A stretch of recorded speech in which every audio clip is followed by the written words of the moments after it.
Welcome to the garage. My name's Jeff and this is the Wrenching Lounge. And in this video, we're going to take a look at an often overlooked buffer that maybe you want to add to your collection. Now I want to start off by saying, I'm no expert. I'm just a guy working in his garage. So this buffer doesn't need to be top of the line. So I found this one on Amazon and I think it's just perfect for those DIY situations. The main reason why I got it was to polish headlights. I've got my wife's car, I've got mine, that the headlights could use some work. So we're going to look at that in this video and then also see what else it can do.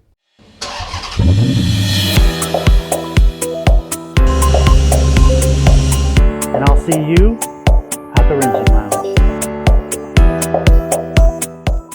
I want to start off by saying this video is not sponsored.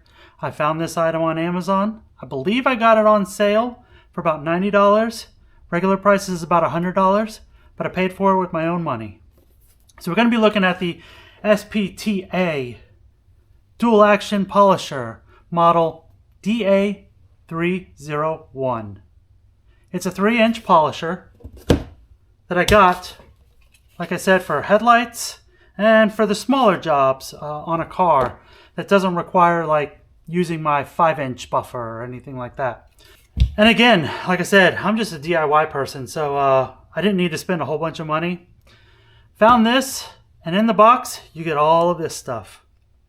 We're going to start off with, of course, the polisher itself. It's got a couple different settings for speeds.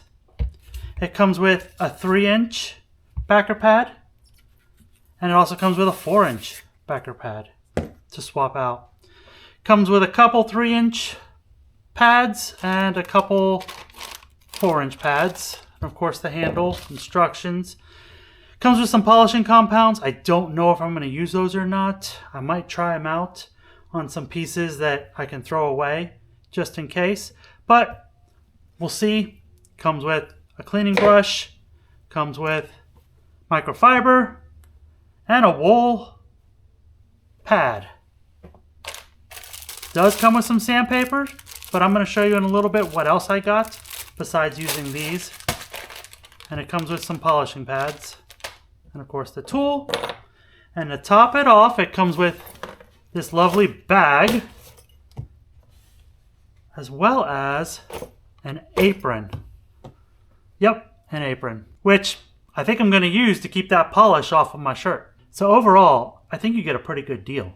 It's not bad. But we're going to see how it works. Let's put this cool apron on to make sure we don't get that polish on us. All right, now we're ready to get going. This is a piece of trim on the B-pillars of my wife's Kia Sorento.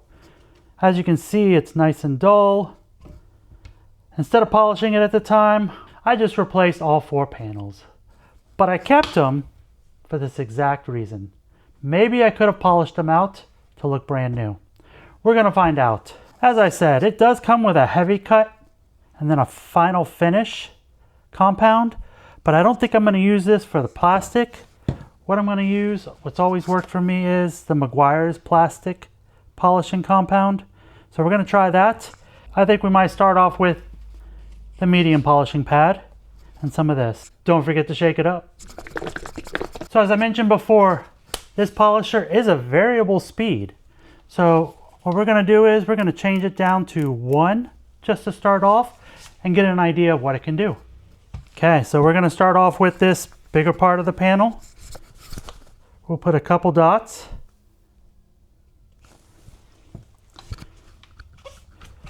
Smear it around a little bit. And let's see.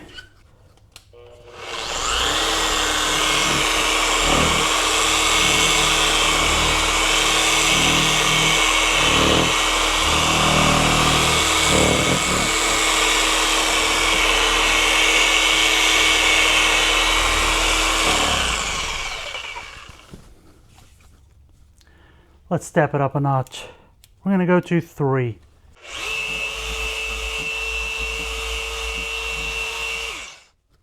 Bet this would have been easier doing it on the car. Let's see how it did. Would you look at that? All the oxidation's gone. And the shine has come back. Not bad. Let's switch to the finishing pad and see how it goes. Couple dots. Spread it around.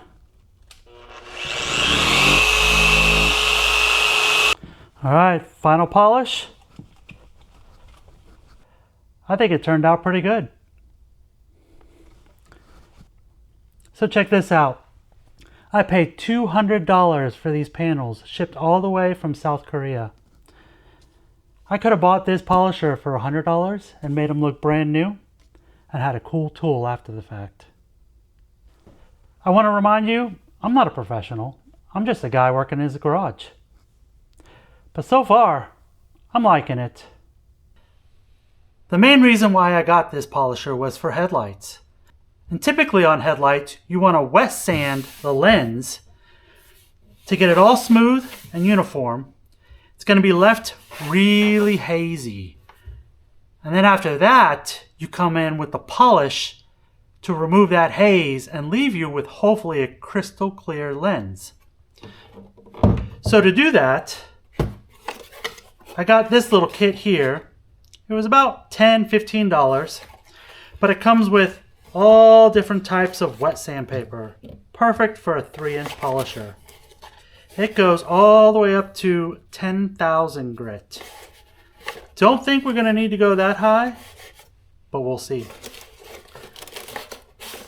What I think I'll do is probably start off with, how about 800 grit, and go up from there. This kit also comes with an attachment for a drill. Chuck that up and you can use it that way.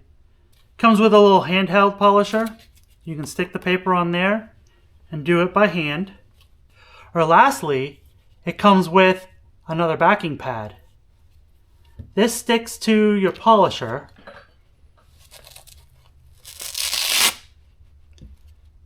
Like so. It's foam cord. So it provides some cushion for your sandpaper. And what the padding does is it helps with the finish, so you don't end up with gouges or anything. Alright, so we have my Ford F-150 headlight right here. I've taped it off so we can kind of get a before and after. I've got a spray bottle of water and my 800 grit on my soft backing pad. Let's see what kind of damage we can do.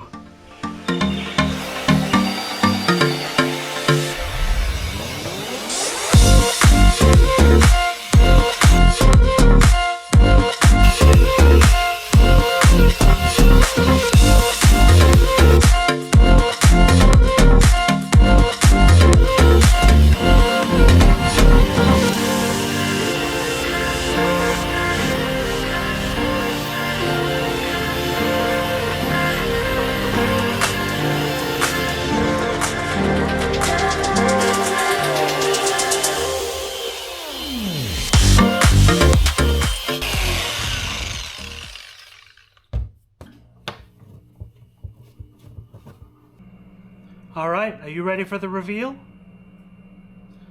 Before I show this, have you hit that subscribe button and the like button? I would appreciate it if you did. And the verdict is, worked okay. Overall, I'm pretty happy with it. Now, like I said, this is amateur work. Don't expect perfection. I need some practice. Alright guys, I'm going to cut in for just a second. It's me from the future. So I made the statement that with a little practice, it could be better. Well, I'm really impressed with this little 3-inch buffer because I did do some practicing. And in the end, I was able to make these headlights look almost brand new, crystal clear. They were horrible. Yellow, light output was really bad from them, and I was able to bring them back to life. So, works really well. Let's get back to the video. But, right here looks amazing. Looks really good. You gotta remember, this is 13-year-old headlights. So, Not going to be perfect because you can still see like the micro fractures inside the plastic. Right here, could have gotten a little closer to the tape, but it started ripping, so I didn't want to destroy the tape. And then right here, I got a little aggressive with the sandpaper, with the wet sanding. So definitely could use some practice on that. So let's get my overall thoughts. I would definitely give this a 2 thumbs up for an amateur like myself. DIY person, someone who's not going to use it every day. It's definitely not a commercial piece of equipment, but for around the garage, for trim pieces and headlights and things like that, it's perfect. A few of the things that I liked about this is the slow start and the slow stop. So it's not a real fast startup. It gives you some time to build up speed. The variable speed is nice, but where they placed it is a little awkward. It's not horrible if you're the type of person that holds it from the back and the top, because you could kind of flip it with your thumb as you're going, but could have been placed a little bit better, maybe up here or even down here. So now let's get to the thing I like the least about it, the power switch. It is awkward. It's not a simple slide up, slide back. It's like you gotta push it forward, slide, and then it'll finally start. So they can definitely improve that start switch. Heat wise, it got a little warm, but not overly hot. Nothing that I couldn't, keep my hand on it still. Didn't get that hot to where I had to take my hand off. I did not use their polishing compound. Somehow I just didn't feel comfortable. I'd rather use my Meguiar's plastic, especially on the things that I did this time. I may try it on a car body part, but I'm not sure. Overall, perfect for a DIYer, someone in the garage, just trying to polish some smaller stuff. I'm going to leave a link in the description below where you can purchase these on Amazon. That's all I've got for you today. So until next time, keep turning those wrenches and chasing those dreams. And I'll see you at the wrenching lounge.